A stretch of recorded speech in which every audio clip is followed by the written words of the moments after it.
Meeting in Perth later today. This will be Her Majesty's second day in WA before she wraps up the final leg of her Australian tour. Joining us from the Perth Convention Centre, Sunrise correspondent Nuala Hafner, and in the studio we have royal commentator Frank Thorne. Good morning to you both.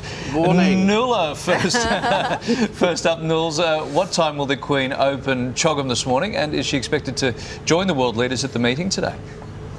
Good morning, guys. Well, this is the business end of the royal visit, and at 10 o'clock today the Queen will officially open the Commonwealth Heads of Government meeting.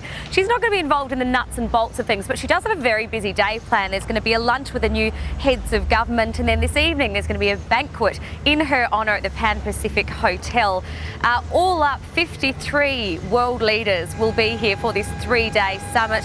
Most of them are already here, although the British PM David Cameron is running a bit late. He was caught up in Europe trying to sort out their economic woes. He should fly in at lunchtime today.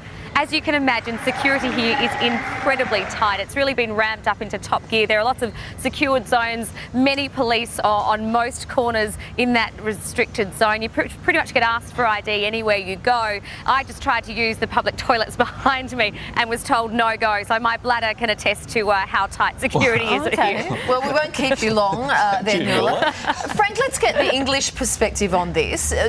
How is it being received back in England? Is it being widely reported? Is this seen as a successful trip to Australia? It's been a phenomenal success and it's made lots of headlines in England. The fact that 5 times the number of people turn out to see the Queen than turn out for Oprah Winfrey. In this days of celebrity swamping everything and reality TV, this is the real deal. You know, and I'm here by royal appointment today, so the Queen asked me personally to give you a royal wave and a royal wave to It's actually, Nuala. hold it tight because it's actually waving. Face the other way a little bit.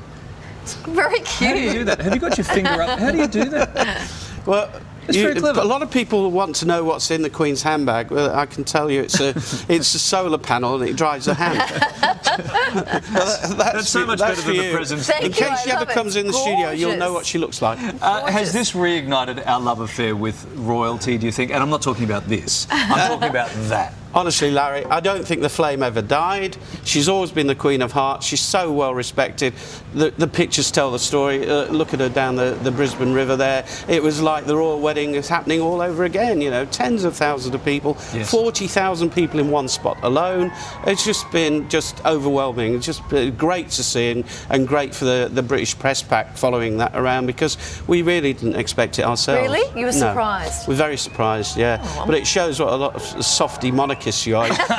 You talk about the Republic, but you're a closet monarchist. You definitely are, yeah. Nuala, what did the Queen get up to yesterday?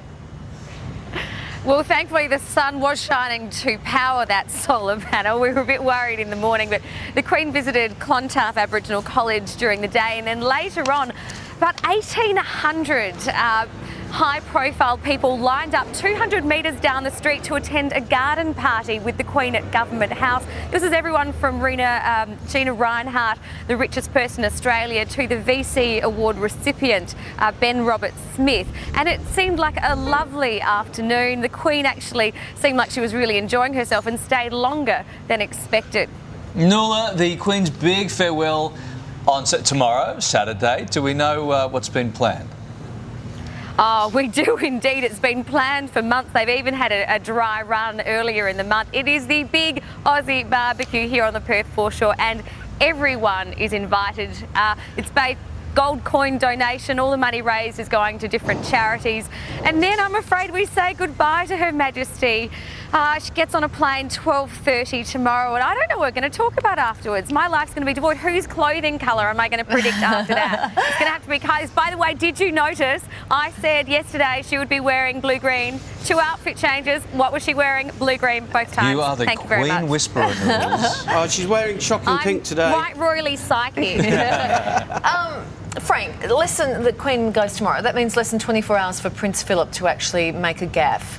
Are we holding out hope that there will be something to report on? I think he's just been very well behaved. Unfortunately for people like me, I've got to write about the colour of the tulips at Floriade instead of Prince Philip's foot in the mouth jokes. But he's been very, very well behaved, and he's only made one small gaffe, which everybody missed. What was that? He didn't realise that the stick that the Queen was presented with in Melbourne at the museum was inscribed, and he thought it should be thrown on a bonfire. Really? Did he say that? You might have just made that up. No, honestly, he told the kid, chuck it over there.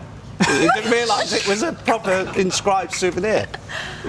Well, Good one. yes. All Okay, thank you for that, It Frank. could be Thank you for that scoop. like the fire from Windsor Castle. Yeah, that's right. Just chuck it over there. Hey, Nools, we'd just like to keep you there for about another hour and a half for a little chat, if that's all right. Right. You got to go.